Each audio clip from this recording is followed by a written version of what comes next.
लोकसभा में इस वक्त कोटा बिल पर चर्चा चल रही है। नेशन नाउ में इसी चर्चा पर हम गौर करेंगे, लेकिन आज संसद के सत्र के आखिरी दिन सरकार ने बिल सदन के सामने रखा है। हालांकि ये इस महत्वाकांक्षी बिल का पहला टेस्ट है। इसके बाद बिल को राज्यसभा और हो सकता है कि फिर राज्यों की मंजूरी की ज़रूरत भी होगी। इसके बारे में अभी हामी नहीं भरी हुई है, कानूनी उसके ऊपर गौर किया जाएगा। साथ ही बिल के आगे कई कानूनी अड़चनें भी आने की उम्मीद है। समाज के वित्तीय तौर पर कमजोर हिस्से को जॉब्स और उच्च शिक्षा में 10% आरक्षण देने वाले बिल के सामने क्या क्या चुनौतियां हैं, इसके बारे में बात करने के लिए सीधा हम हमारे पैनलिस्ट के पास चलेंगे और इसके बीच जो संसद में चर्चा चल रही है उसके ऊपर भी हम गौर करेंगे। हमारे पैनलिस्ट फिलहाल हमारे साथ जुड़े हुए अशोक भारती जो चेयरमैन है ऑल इंडिया अंबेडकर महासभा के, हमारे साथ रमन मलिक भाजपा के प्रवक्ता भी मौजूद है इस चर्चा में, और वीरेंद्र पवार जो कि कोऑर्डिनेटर है मराठा क्रांति मोर्चा महाराष्ट्र से। इन सभी पैनलिस्ट का स्वागत है चर्चा में। और सबसे पहले जो सवाल है वो रमन मलिक आपसे है, जबकि इतना बड़ा ऐतिहासिक ये बिल कोटा बिल आपकी सरकार लेके आई है सदन में, अब चर्चा शुरू है, क्या कहेंगे इसके बारे में आप, खास करके जब आने वाले समय में इस बिल को कौन सी चुनौतियों का सामना पड़ सकता है, ऐसे आपको लगता है?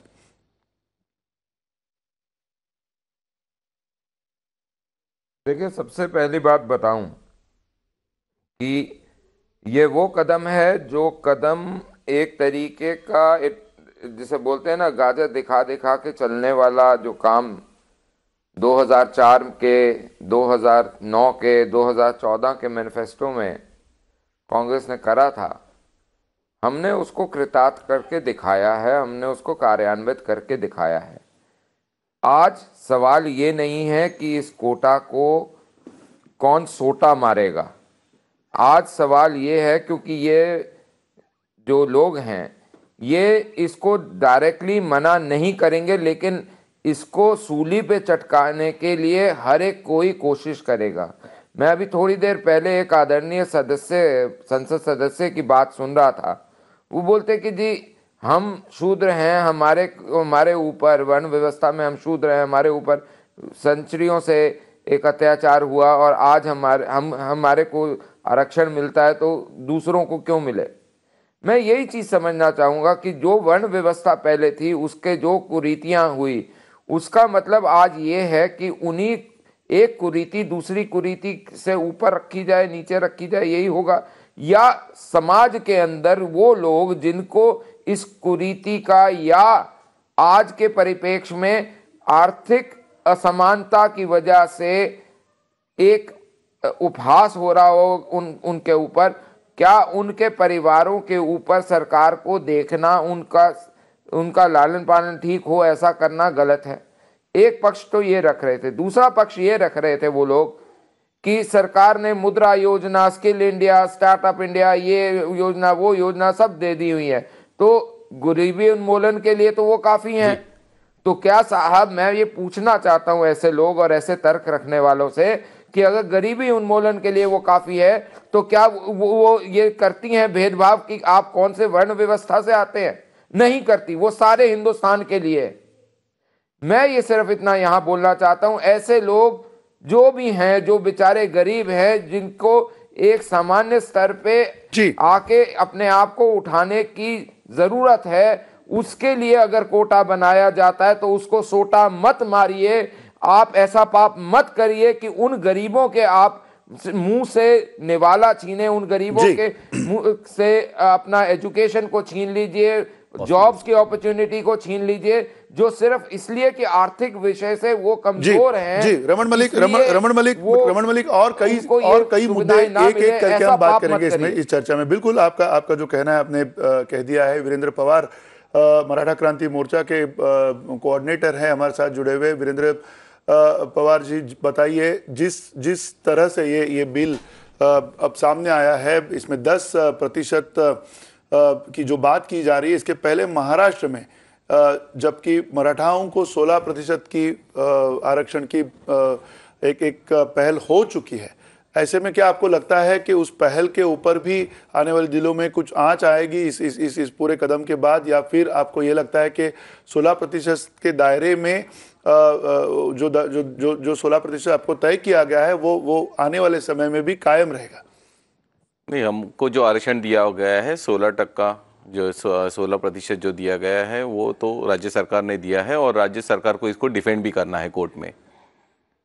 एक ये अच्छी मूव है कि 10% अगर इकोनॉमिकल बैकवर्ड के लिए अगर गवर्नमेंट देती है, उसे हमारा काम तो बहुत तरह से आसान हो जाता है कि 50% की जो कैप थी, जिसके ऊपर जो याचिका मराठा समाज के आरक्षण के ऊपर जो लोगों ने लगाई है, वो सब याचिका खारिज हो जाएंगी, क्योंकि 50% का जो कैप है वो हम लोग क्रॉस कर रहे हैं ऑफिशियली थ्रू पार्लियामेंट सेशन से।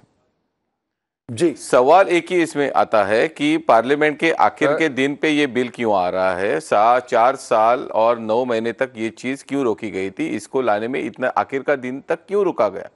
अगर इसको पहले ला दे देते तो 40 मराठा समाज के युवक मौत के घाट नहीं उतरते, इतना बड़ा आंदोलन महाराष्ट्र में नहीं छेड़ा जाता था और ये काम आसानी से हो जाता था। न कोई गुर्जर आंदोलन जलता था, न कोई पटेल आंदोलन जलता था। ये चीज़ को इतने देर तक क्यों रुकाया गया और ये आज आखिर के दिन पे क्यों लाया गया है?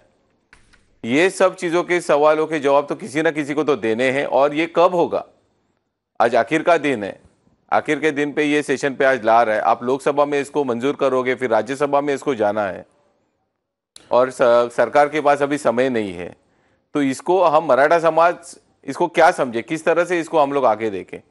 पर एक तो हम लोग ये सीधी तरह से कहते हैं कि मराठा आरक्षण जो दिया गया है, 16% आरक्षण जो दिया गया है, उसको संभालना ये राज्य सरकार की काम है। इसके लिए अगर इन्होंने कुछ भी अगर कदम उठाए हैं तो उसको हम लोग स्वागत करें। तो मराठा समाज का अब इस बार क्या कहना होगा? मराठा समाज इस 16% के दायरे में ही रहना चाहती है, या फिर ये 10% का जो एक नया ईबीसी का जो मसला सामने आया है उसमें उसका फायदा मराठा समाज को होगा, ऐसे आपको लगता है? नहीं, मराठा समाज को तो पहले ओबीसी कमीशन ने अप्रूव किया है, तो हम लोग पहले तो आते हैं ओबीसी कमीशन के अंदर। सेपरेट हम लोग पहले मांग रहे थे, दिया नहीं। इसके लिए फिर ये इकोनॉमिकली बैकवर्ड का जो अभी ये नया लाया गया है, इसमें तो हम लोग नहीं बैठते हैं। हम लोग सोशली बैकवर्ड है, हम लोग एजुकेशनली बैकवर्ड है। इसके लिए हम लोग को एक अलग क्लास बना के हम लोग को अलग सा 16% आरक्षण दिया गया, वो भी ओबीसी के अंतर्गत। और ये जो 10% आरक्षण जो दिया गया है, ये ओबीसी के अंतर्गत नहीं, ये सेपरेटली दिया गया है। तो ये दो अलग चीजें हैं। हम लोग ओबीसी के पार्ट है, अभी हम लोग ओपन में नहीं है। जी, अशोक भारती क्या कहेंगे? जिस प्रकार से अब आने वाले समय में चर्चा एक तरह से छिड़ गई है और खास करके चर्चा हो रही है सदन में इस समय, और ऐसे हालत में जो बातें चल रही है, जो आक्षेप के मुद्दे हैं, आपका क्या कहना है इस पूरे मसले को लेकर? देखिए, मुझे लगता है कि ये जो सरकार जो इस वक्त जो अपर कास्ट के गरीबों के लिए आरक्षण लाई है, इसने बहुत सारे सवालों को देश के सामने खड़ा कर दिया है। हालांकि कुछ लोग ये दिखाने की कोशिश कर रहे हैं कि अनुसूचित जाति, जनजाति, पिछड़ी जातियां जैसे अपर कास्ट को आरक्षण दिए जाने के खिलाफ हैं। ये सच नहीं है। लेकिन हमको ये समझना है कि हमारे संविधान में या देश के कानून के तहत यदि आपको किसी को आरक्षण देना है तो सरकार को उसको जस्टिफाई करना पड़ेगा। जस्टिफाई किस आधार पर हो सकता है? आर्टिकल 16 है, आर्टिकल 15, 16 में क्लियरली दे रखा है कि उनका रिप्रेजेंटेशन सरकार की निगाहों में कम होना चाहिए। लेकिन क्या अपर कास्ट का रिप्रेजेंटेशन सरकार में, देश के निजी क्षेत्र में, सरकारी नौकरियों में या किसी भी जगह या बिजनेस में, क्या उनका रिप्रेजेंटेशन उनकी आबादी से कम है? मेरे पास आंकड़े मौजूद है, मैं आपको बता देना चाहता हूं कि यदि हम केवल सेंट्रल गवर्नमेंट के क्लास ए जॉब की बात करें तो एससी, एसटी, ओबीसी तीनों कम्युनिटी का रिप्रेजेंटेशन केवल 30.97% है और इन तबकों की आबादी करीब 85% से ज्यादा है। 85% लोगों का रिप्रेजेंटेशन क्लास 1 जॉब में केवल 31% के आसपास है, जबकि जो economically upper caste, economically backward जिनको कहा जा रहा है, उनका रिप्रेजेंटेशन सरकार में क्लास 1 जॉब में 69% है। क्लास बी में SC ST OBC का रिप्रेजेंटेशन 35.41% है, जबकि अपर कास्ट का जो रिप्रेजेंटेशन है वो 64% है। सी में SC ST OBC का 44% है, और जो non schedule caste, non schedule, non OBC है, उनका रिप्रेजेंटेशन 55%, 55% है जी। तो मैं ये कहना चाहता हूं, सरकार अगर अपर कास्ट के गरीबों को आरक्षण देना चाहती है तो वो उसका आधार बताए, किस आधार पे देना चाहती है। अगर वो गरीबी के आधार पे देना चाहती है तो क्या सरकार ये मानती है कि पिछले 70 साल में जो गरीबी दूर करने की सारी योजनाएं थी, और खास तौर से पिछले 4.5 साल में माननीय प्रधानमंत्री जी और उनके पूरे मंत्रिमंडल ने जो स्कीम बनाई, मुद्रा योजना बनाई, बाकी सारी स्कीम बनाई, हमारा देश का जो उन्होंने आर्थिक विकास किया, सबका साथ सबका विकास, तो क्या उसके सबका साथ सबके विकास में अपर कास्ट गरीबों का विकास नहीं हुआ? अगर सरकार ये मानती है कि वो फेल हो गए उनका विकास जो आपने करने में, आंकड़े गिनाए हैं, तो अशोक जी आपने जो आंकड़े गिनाए हैं, उन आंकड़ों के बारे में रमन मलिक को कुछ कहना है। रमन मलिक क्या कहेंगे जिस प्रकार से एक रिप्रेजेंटेशन की बात? मैं आंकड़ों का स्रोत बता देता हूं, ये DOPT की रिपोर्ट्स आए हैं आंकड़े। रमन मलिक बताइए। तो सबसे पहले तो बात आपको एक चीज स्पष्ट कर दूं, ऐसी कोई सरकार की स्कीम नहीं है जो ये कहती है कि जिनको रिजर्वेशन मिला उनका स्किल ना बढ़ाया जाए, या वो स्किल इंडिया में नहीं आए, वो स्टार्टअप इंडिया में ना आए, वो MSME में ना आए, वो कोई भी लोग मुद्रा में ना आए, या उन्हें उज्ज्वला नहीं मिलेगा, या उन्हें आयुष्मान भारत नहीं मिलेगा, ऐसा कोई प्रावधान नहीं है। तो ये जो भ्रम बेचना है ना, इसको बंद करिए। दूसरा बड़ा विषय, जब आप ये बोलते हैं कि जी लोग यहाँ पे इतना रिप्रेजेंटेशन है, वहाँ पे इतना प्रतिशत है, इतने प्रतिशत है, देखिए आरक्षण मिला हुआ है और उस आरक्षण का उपभोग क्रीमी लेयर वाले ज़्यादा कर जाते हैं, और जो इकोनॉमिकली वीकर हैं समाजों में जिनको आरक्षण मिला हुआ है, उस समाज के लोगों को वो खाने नहीं देते, वो उन समाज के लोगों को मिलने नहीं देते। जिन परिवारों को 2-2, 3-3 IAS ऑफिसर्स बैठे हुए हैं, उनके बच्चे तो बाहर चले जाते हैं पढ़ने, लेकिन यहाँ पे जो गरीब सड़क पे घूम रहा है वो बेचारा वहीं घूमता रहता है। अब आती है बात जिस तरीके से आप बात कर रहे हैं, मैं अब आपसे एक चीज पूछना चाहता हूँ कि क्या आप ये बोलते हैं कि अगर कोई व्यक्ति स्वर्ण जाति में पैदा हो गया और वो गरीब है तो क्या उसे सम्मान से जीने का अधिकार नहीं है?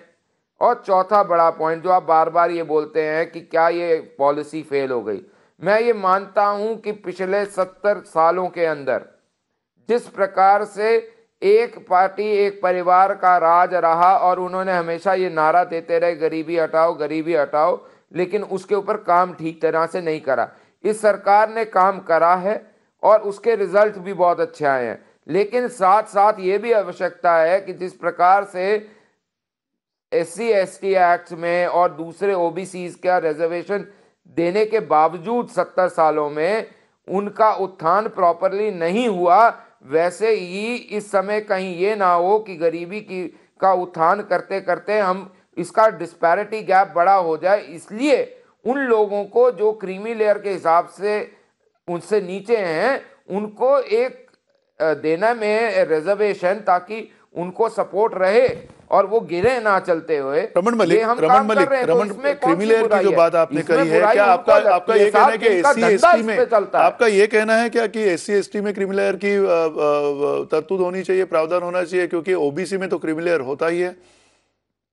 तो क्या आप और एक नई बात छेड़ना चाहते हैं? आप क्या और एक नई बात छेड़ना चाह रहे हैं? OBC में SC ST नहीं, मैं सिर्फ इतनी सी चीज बोल रहा हूं और मेरा लिमिटेड पॉइंट है।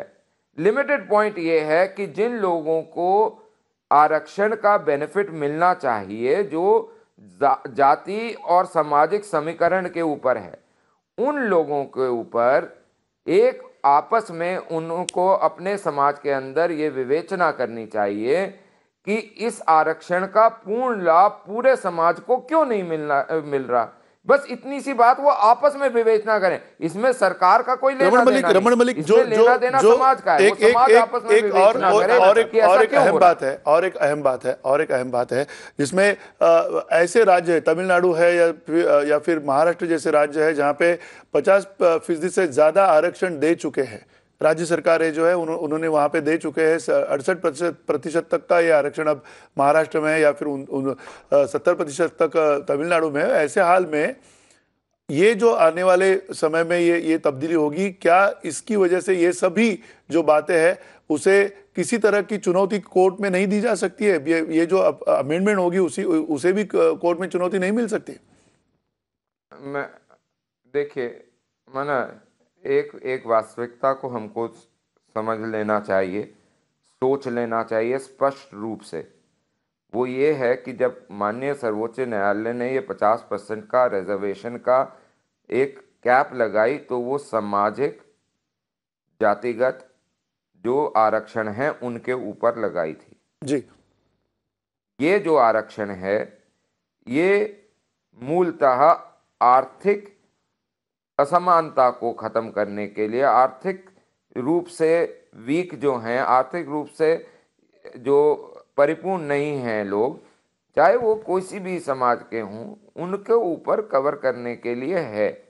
अब मेरे को आपसे एक चीज़ पूछना चाहता हूँ कि अगर कोई व्यक्ति क्षत्रिय वैश्य या ब्राह्मण समाज में से पैदा हो गया और उसके माँ बाप की यह योग्यता नहीं है कि वो उसे भरपेट खाना खिला पाएं, तो क्या हम पूरा भारतवर्ष का समाज क्या ये बोल सकेगा कि उसको जीवन जीने का ज्ञापन करने का अधिकार नहीं है? नहीं, आपका जो सवाल है उसी के ऊपर सवाल आता है। और एक सवाल आता है, आपका जो कहना है कि ऊपरी जाति के जो लोग हैं, जो गरीब तबके से आते हैं, उनको अगर इस तरह से पूरा भारतीय समाज बाकी का मिलजुल कर हाथ बढ़ाना चाहिए, तो फिर ऐसे हालत में क्या आपको लगता है उतने जॉब्स है गवर्नमेंट सेक्टर में, उतने जॉब्स है, उस तरह की एजुकेशन की जो सुविधाएं है, संस्थान जो है वो उनके लिए पर्याप्त है? अब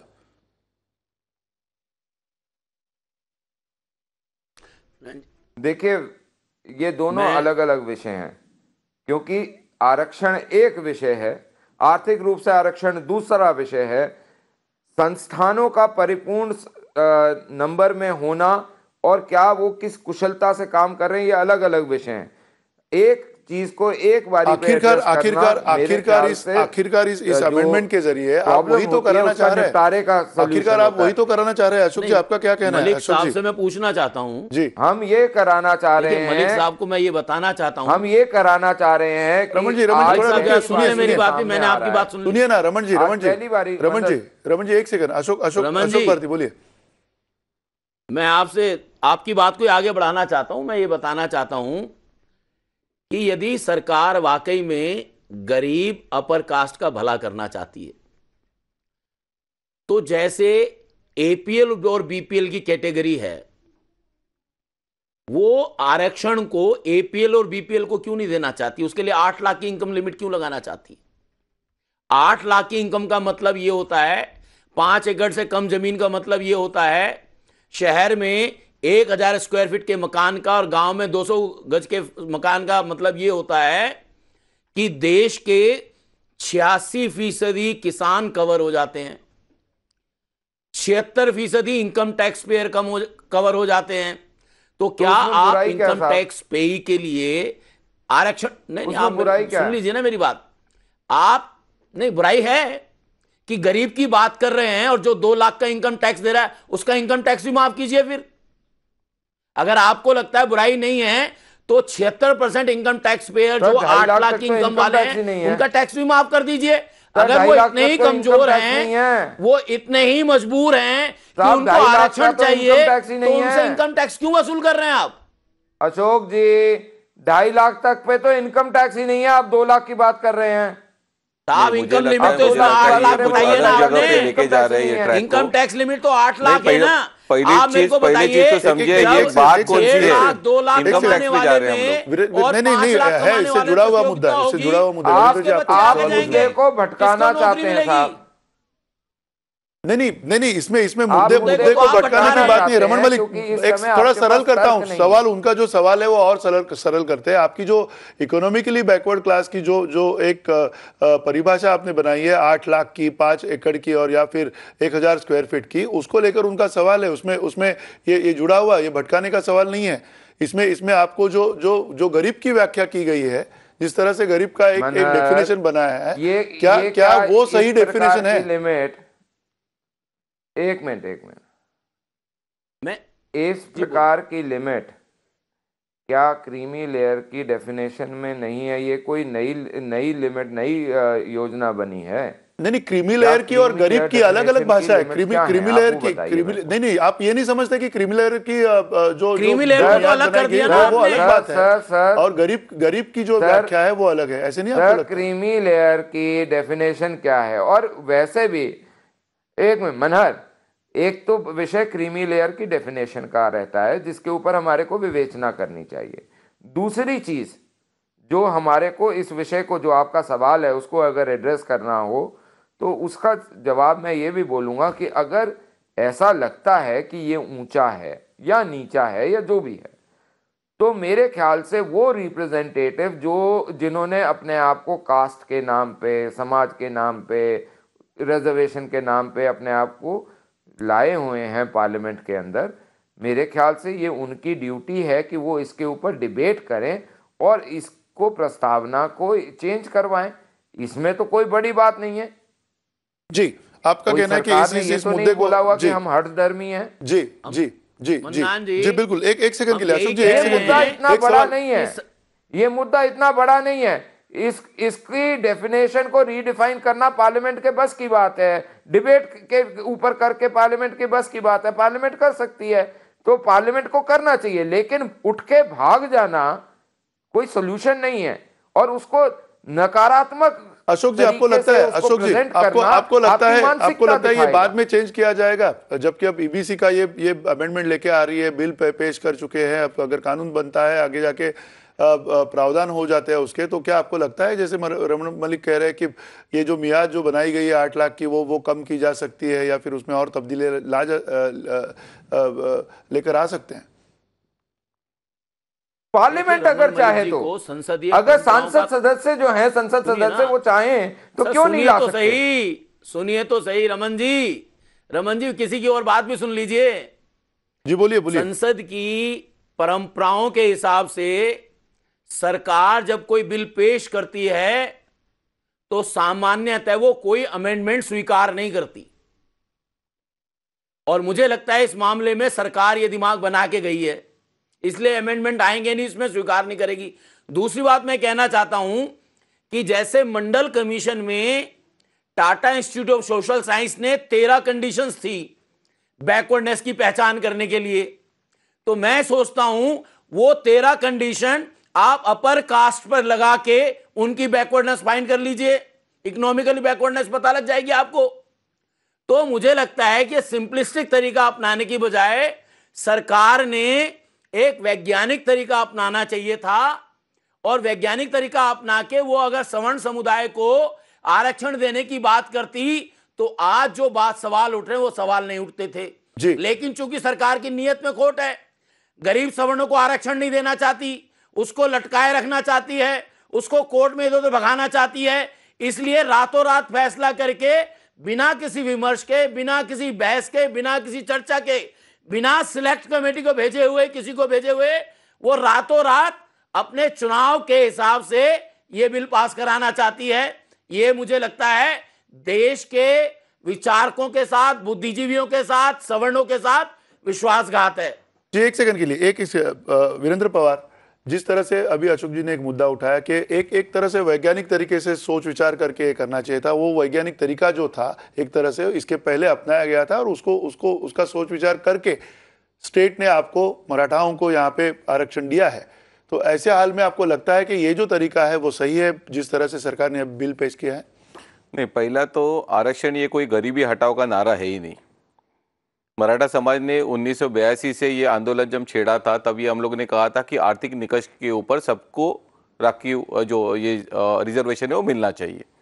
मंडल कमीशन 89-90 में इम्प्लीमेंट होने के बाद में फिर मराठा समाज ने, हम लोग ने उसमें चेंज करके ये कहा कि अभी मराठा समाज को भी इकोनॉमिकली और सोशल बैकवर्ड के ऊपर आप ले लो। तभी हमको बताया गया था कि इकोनॉमिकल बेस के ऊपर कोई भी रिजर्वेशन का प्रोविजन है ही नहीं, इसके लिए पार्लियामेंट में आपको संशोधन करना पड़ेगा, तभी ये हो सकता है। ये चीज को 30 साल के बाद में ये फर्स्ट टाइम ऐसे हो रहा है कि इसके लिए कोई अमेंडमेंट आ रहा है। संसद में थोड़ी देर के बाद आपके पास आते हैं। आनंद अडसूल शिवसेना का अपना मुद्दा रख रहे हैं, इस मुद्दे को लेकर। सही माने में वो तो हम नहीं दे पाए, लेकिन जो एम्प्लॉय थे उनकी एम्प्लॉयमेंट छीन लिया नोटबंदी के कारण। थोड़ा असर शुरू में जीएसटी के कारण हुआ। अगर हम देखेंगे तो जो भी बड़े उद्योगी हैं, छोटे उद्योगी तक खत्म हुए। दूसरे बाजू में रियल एस्टेट में हम देखेंगे कि सब लोगों ने, बिल्डर लोगों ने, डेवलपर ने अपनी बिल्डिंग बनाई है, लेकिन लेने के लिए कोई कस्टमर नहीं मिल रहा है। बहुत बड़ी इन्वेस्टमेंट हो चुकी है। एक इसका परिणाम किसका परिणाम है? तो हमारे डिमोनेटाइजेशन का परिणाम है, नोटबंदी का। यह भी हमने ध्यान में रखना जरूरी है। एक अच्छा काम करते वक्त दूसरा अगर कुछ गलत होता है तो वो दुरुस्त कैसा करना है, ये भी हमने सोचना जरूरी है, ऐसा मुझे लगता है। आज जो ये बिल लाया है, सही माने में ये सब रिजर्वेशन समझो 50% था, उसमें ये 10 हुआ, तो 60% अगर हम आर्थिक दुर्बलता के लिए रखेंगे तो जो भी आर्थिक दुर्बल है, तो एससी है, एसटी है, ओबीसी है या बाकी समाज का है, तो उसको भी लाभ मिलेगा। तो एक सीमा बनाए, एक कंपार्टमेंट बनाए हैं। इसका कारण हर जाति एक चाहती है हम रिजर्वेशन में जाए। कुछ जगह ये हमें पता चलता है कि बोगस फेक सर्टिफिकेट बनाने का काम होता है ये लाभ मिलने के लिए। तो ये भी गौर से हमने देखना जरूरी है, ऐसा मुझे लगता है। Please conclude. ये आज जो बिल लाया वो बिल बिल्कुल मैंने जैसा यहाँ उल्लेख किया, देरी है लेकिन दुरुस्त है। इसका मैं समर्थन तो करता हूँ, स्वागत करता हूँ। मंत्री जी आपको बहुत बहुत धन्यवाद देके मेरे वाणी को विराम देता हूँ। Thank you. Shri AP Jitendra Reddy.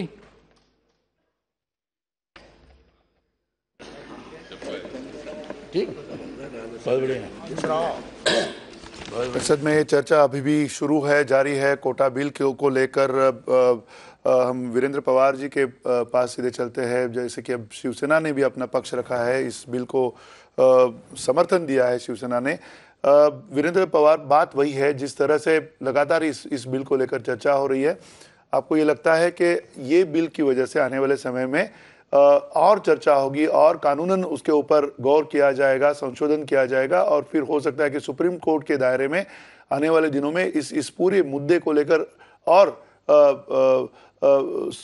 एक तरह से संशोधन करके मुद्दे सामने लेके आएंगे। तो ऐसे हाल में इसके पहले हमने देखा है कि इस तरह का प्रस्ताव को सुप्रीम कोर्ट ने ठुकराया है।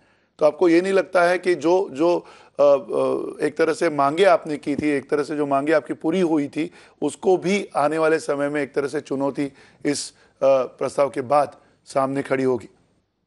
नहीं, इस प्रस्ताव के बाद मराठा समाज के आरक्षण में मुझे नहीं लगता कोई इसके सामने कोई गतिरोध है, क्योंकि ये अलग मसला है, इकोनॉमिक बैकवर्डनेस के ऊपर है। हम लोग सोशली और एजुकेशनली बैकवर्ड में आते हैं, हम लोग ओबीसी में आते हैं आज की तारीख में।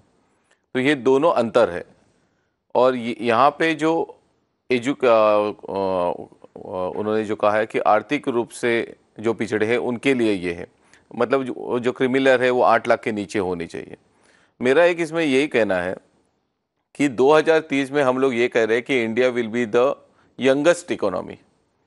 2018 में भी हम लोग बात कर रहे हैं आज भी आरक्षण एजुकेशन में। तो 2030 में हम लोग क्या देखने वाले हैं कि जो हमारी यंग जनरेशन वहाँ पे जाएगी वो अनपढ़ गंवार जाएगी कि पढ़े लिखी जाएगी? क्योंकि आज भी एजुकेशन में जिस तरह से आरक्षण रखा जाता है, जिस तरह से बच्चों को एडमिशन्स नहीं मिलते, मुंबई में रहने वाले लड़के को मुंबई के बाहर जाके एडमिशन लेना पड़ता है क्योंकि यहाँ पे पर्याप्त कॉलेज नहीं है, यहाँ पे इंस्टीट्यूशंस नहीं है। तो इसके बारे में कब कोई सोचने वाला है? ये चीज़ एक बड़ा मुद्दा है क्योंकि इसके ऊपर सबकी नज़र रहती है। जी जी जी, अहम मुद्दा है, लेकिन अशोक, समय की कमी है, लेकिन अशोक भारती, जो संशोधन की बात है, आने वाले समय में क्या आप देख रहे हैं सामने?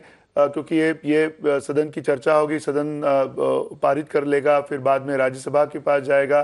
क्या आपको लगता है कि स्टेट के पास भी ये जा सकता है? क्योंकि उसके बारे में अरुण जेटली जी ने जो टिप्पणी की है उसमें लगता है, उनका कहना है कि ज़रूरी नहीं है कि स्टेट के पास जाए, 50% जो स्टेट्स है वो उसे पारित करे। तो ऐसे हालत में आने वाले समय में क्या देखते हो, किस तरह का चित्र सामने आएगा? देखिए, मुझे लगता है कि इस बिल को स्टेट में भेजना ही पड़ेगा, स्टेट में जाएगा ही। और हमको ये समझना है कि जो सोशली एजुकेशनली बैकवर्ड क्लासेस है, सरकार ने उनके लिए तो कोटा लिमिट इंक्रीज नहीं की, लेकिन रातों रात अपर कास्ट के लिए वो जो कोटा लिमिट है उसको इंक्रीज करना चाहते हैं। ये सोशली एजुकेशनली बैकवर्ड क्लास के लिए मतलब कि एक धक्का है, उनके साथ एक धोखा है। मैं समझता हूं कि अगर सरकार 10% इकोनॉमिकली बैकवर्ड क्लासेस के लिए ला रही है तो कम से कम सोशली एजुकेशनली बैकवर्ड क्लास का जो कोटा 27% है उसको कम से कम 15% और बढ़ाना चाहिए। सुनिए रमन जी, सुनिए, 42% किया जाना चाहिए, 42% करना चाहिए, क्योंकि कई राज्यों में सोशली एजुकेशनली बैकवर्ड क्लास के लिए जो कोटा है वो 80% के आसपास पहुंच चुका है। तो सेंट्रल गवर्नमेंट भी कर सकती है। और मुझे लगता है कि जब हम सब गरीबों की बात कर ही रहे हैं तो फिर कौन बचेगा जिसको नौकरी गरीबी से बाहर चाहिए? तो इसलिए मुझे लगता है कि सरकार को जब गरीबी के आधार पर ये कर रही है तो उसको ये समझना चाहिए कि सारे गरीबों को इसमें शामिल करना चाहिए। जिसको SC ST OBC का आरक्षण लेना है वो उसके तहत आरक्षण लेगा। सरकार ये कर सकती है आप तो ये वाला आरक्षण ले लो या आप इकोनॉमिकली वल्नरेबल वाला ले लो, तो जिसको जो लेना ले लेगा, दोनों ऑप्शन दे दीजिए आप। चलो, आपका जो सुझाव है उसके साथ साथ रमन जी, उनका ये भी कहना है कि स्टेट्स के पास जाएगा। आपका क्या कहना है? अभी चर्चा जारी है, लेकिन फिर भी क्या स्टेट्स के पास जाना, सम्मति के लिए जाना, ये जरूरी आपको लगता है? मैं चीज पूछना चाहूंगा इन सज्जन से। देखिए, जो कानूनी प्रावधान है उनके अनुसार तो चलेगी चीज, और जी मैं ये बोल रहा हूँ जो कानूनी प्रावधान है उनके हिसाब से ज़रूर चलेगी। और जहाँ तक अशोक भारती जी बार बार कह रहे थे, मेरे को इनकी बातों से ऐसा पता नहीं क्यों लगता है, या हो सकता है मेरी समझ खराब हो, लेकिन जो इनकी बातों से लगता है वो ये लगता है कि साहब मेरे को मिल गया तो वो तो ठीक है, लेकिन किसी और को क्यों मिल जाए, और कोई और गरीब जो है सिर्फ इसलिए क्योंकि वो स्वर्ण जाति में पैदा हुआ हो तो ये तो उसके लिए अभिशाप ही रहना चाहिए, उसका जीवन कठिनाइयों से भरा हो, ऐसा ही रहे। ये इनकी ऐसी भावना प्रतीत हो सकती है। हो सकता है मैं गलत बोल रहा हूँ, मेरी समझ गलत हो, लेकिन मैं ये फिर से दोहराऊंगा और इस चीज के ऊपर मैं बहुत स्पष्ट रूप से बोल रहा हूँ कि जो सामाजिक और सामाजिक तरीके से एजुकेशनली बैकवर्ड रहे हैं उनके लिए जो भी व्यवस्था थी वो लंबे समय से चल रही है। आज ये सरकार इतनी क्लैरिटी ज़रूर ले आई है कि उसके अंदर मिसयूज़ कम करा है, लेकिन जहां बात आती है किसी और को देने की तो वो लोग खासकर जिनका अस्तित्व इसी नाम पे चला है कि हम दलितों के नेता हैं, हम इसके नेता चलो हैं, और ये और दूसरी ओर बहस चली जाएगी, लेकिन रमन जी आपका कहना है कि लेकिन आपने हम आपने भारत एक वर्ष के ऐतिहासिक कदम सिटीजन्स उठाया है, की वेलबींग के लिए नेता बने, आपका कहना है उनको बहुत परेशानी हो रही है। जी जी, आपका कहना है कि विरोध जरूर होगा, क्योंकि कई बुनियादी बातें हैं जो आने वाले समय में इसके ऊपर बहस लगातार चलती रहेगी और कई मुद्दे उठते रहेंगे। इसमें आर्टिकल जो 16 का संशोधन है, साथ साथ राइट टू इक्वालिटी का जो मुद्दा आता है उसको भी चैलेंज किया जा सकता है और आने वाले समय में जो 50% की जो कैप लगाई गई थी उस कैप के बारे में भी कई सारा विचार विमर्श जरूर होगा और इस पूरे मुद्दे को लेकर हम लगातार आपको अवगत कराते रहेंगे। निर्णयों के ऊपर लगातार कोटा का जो ये बड़ी महाचर्चा चल रही है, खास करके संसद में फिलहाल उस चर्चा को लेकर एक एक अपडेट को लेकर और एक एक उसका विश्लेषण को लेकर हम आपके सामने आते रहेंगे। छोटा सा ब्रेक लेते हैं और बाद में ब्रेक के बाद देखेंगे बाकी खबरों।